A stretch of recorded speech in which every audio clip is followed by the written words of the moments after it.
Woo! Greetings, everybody, and welcome to our new nonfiction unit. For the last weeks and weeks, you have all had the opportunity to work in book clubs reading fiction books. We studied character, we thought about the actions, we thought about setting, we thought about perspectives. You all had the option to ask questions, think about how to add vocabulary to your discussions, and all of that is going to help pay off as we move into our new unit, which is all about nonfiction. Nonfiction, as most of you know, is all about real events. We're reading about real things that are happening, real information. Nonfiction is the true, fiction is the made up. In fourth grade and in third grade, most of you read nonfiction books, but they were a little more simple. Things like All About Cats, things like All About South America. They were very basic informational readings. In fifth grade, we get the chance to do some greater, more interesting reading. So today I just wanted to start by kicking off the unit by talking about what we as nonfiction readers are really going to be thinking about today and this whole unit. There are a few different things that really take nonfiction from like our second, third, and fourth grade level all the way up to our fifth grade level. So today we are going to be really starting to think about what's a main idea and their supports in the book or the article. What are text structures? And what are parts of information that kind of all fit together? So we are going to be using this chart.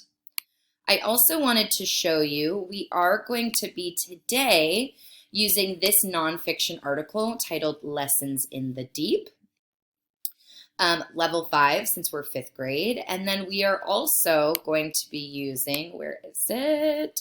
This lovely nonfiction sheet in Google Sheets.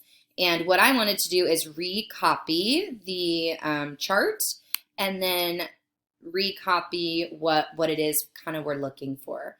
So the structure of our nonfiction unit is we're typically going to be thinking about a teaching point. Then we will have a chance to do some reading, either individually or all together. Today we're going to read all together. And then you'll have a chance to get some work done either independently or with a new partner. So today, that is our goal.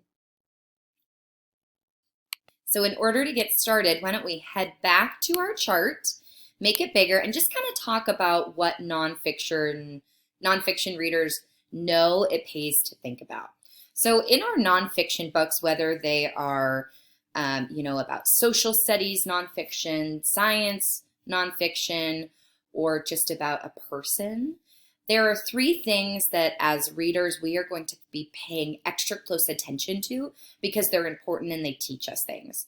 The first item we are going to pay close attention to is the main idea and its supports.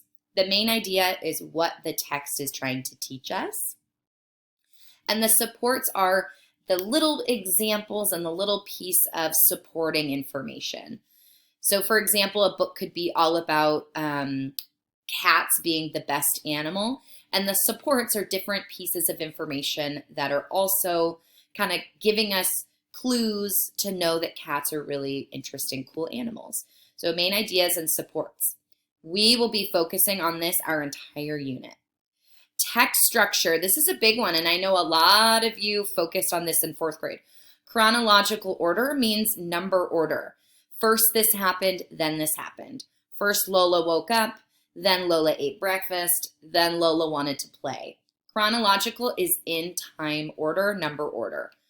Cause and effect, one thing happens, then another thing happens. So the cause could be I took Lola on a walk. Effect, Lola's tired when we get home from the walk. So the cause is something that happens. The effect is what happens because of it. The walk, she's tired. Problem and solution, you all know this one.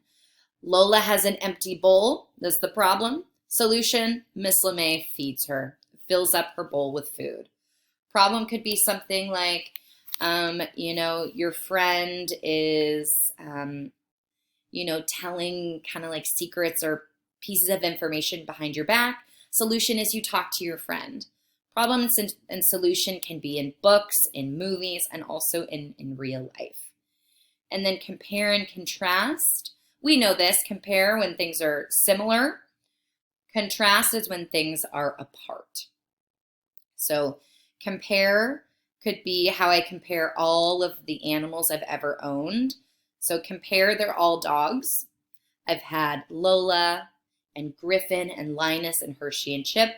Contrast how they're different. They were all different dog breeds. They were all different sizes. I had them when I was different ages. So we've got compare and contrast. And the last piece of information, this one's kind of tricky, but this one is parts of information, parts of the text, and how they all fit together. So maybe in the part of the text, I'm talking about how Lola is a dog I've had for almost 3 years. And then another part of the text says, Lola and I go walking every day. And then another part of the text says, Lola and I cuddle in bed every night. And when they all fit together, the information is how I love Lola. But it's parts that come together for a meaning.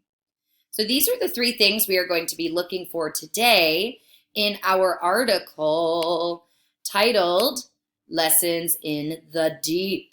So Lessons in the Deep, we are going to actually be looking at this together. I'm not going to read it right now to all of you because that doesn't make sense. But we're going to read it together and we are going to be looking for those 3 things. We are going to be looking for some main ideas and supports. We are going to be looking for text structure, and we are going to be looking for how parts of the text fit together. I will be reading a little bit of this, but then you are all going to help me as well. So let's find where our article is, and we can get started.